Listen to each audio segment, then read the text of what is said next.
we use a lot of what we use. We take out of the program, the core program that we're using, and then I look at it and I see what is Common Core asking me to do. So I have to implement a lot of strategies into the program. So because of the fidelity, I have to keep following what they're having me do. But I do a lot of implementing. Like this isn't in the program. This is something that's on the program. This is another strategy that's not in the program, but I do it. So everything I learned in the Writing Academy, I really put a lot of focus on how can I implement that in what I'm doing already or future use. So that's what we do. And I really enjoy teaching writing. I love to teach writing. Yeah.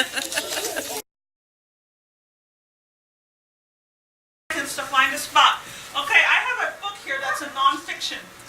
That tells me it's not fake. It's got real pictures, real facts, real information.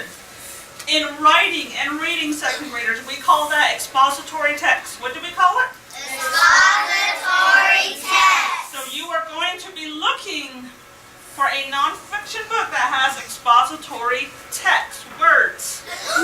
So, turn to your neighbor and tell your neighbor what kind of text are they going to be looking for? What kind of text? Expository text. Turn to your partner and tell your partner. Expository text. So expository text, some of the elements that are in there, second graders. There's headings. Remember the last story that we read, Tell Me Tree? It had headings, right? Like leaves. Remember?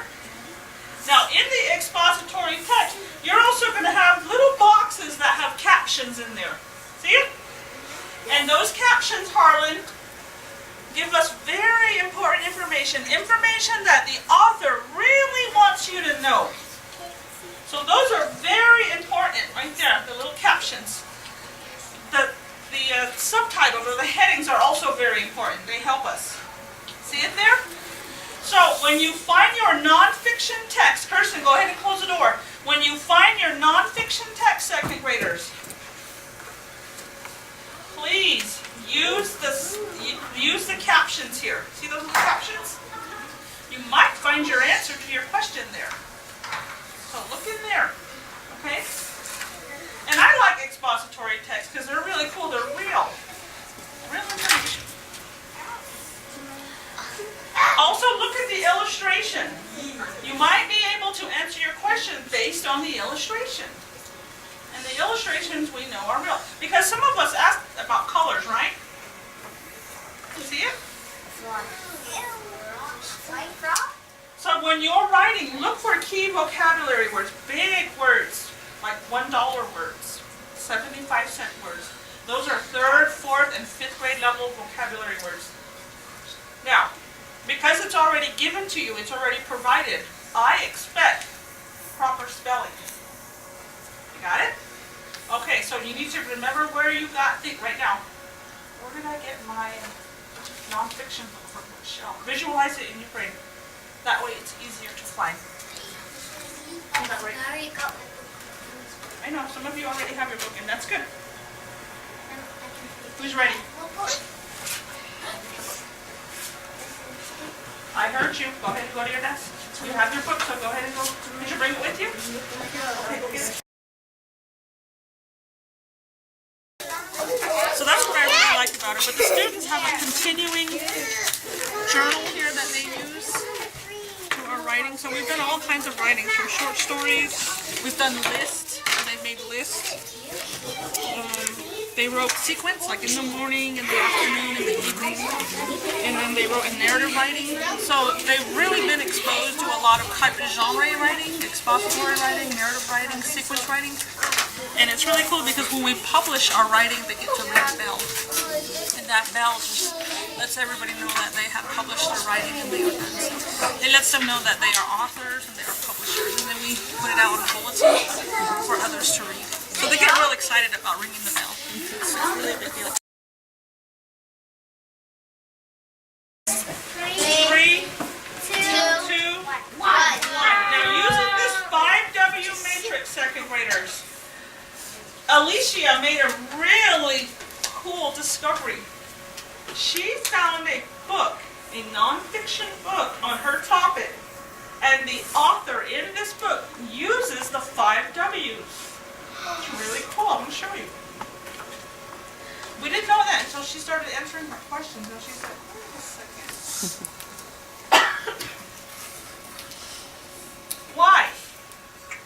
When? Why do wolves howl?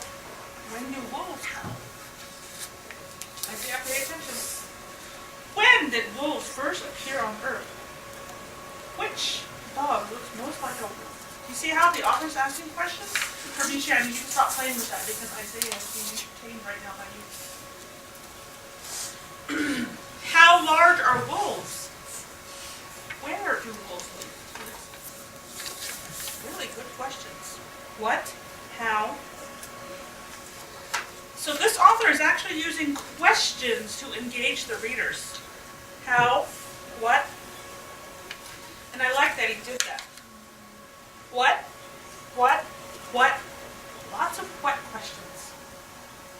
So my prediction, or I'm going to infer, because this book is mostly of questions, that tells me that this author probably used a 5W matrix, just like you said, computers. And that's a really good way to organize information. I like this book because it has those subtitles and it has the headings. So if I want to know more about packs and families, then it tells me right there. Is all like this one is a vocabulary lesson, and I did a reflection card after we got done. So I try to do reflection cards for me as far as my professional development. But this one here, we did it on vocabulary, and it was on minerals. And this activity I actually took from the Writing Academy.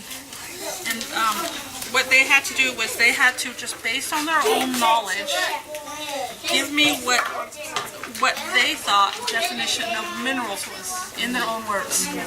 Then we talked about it.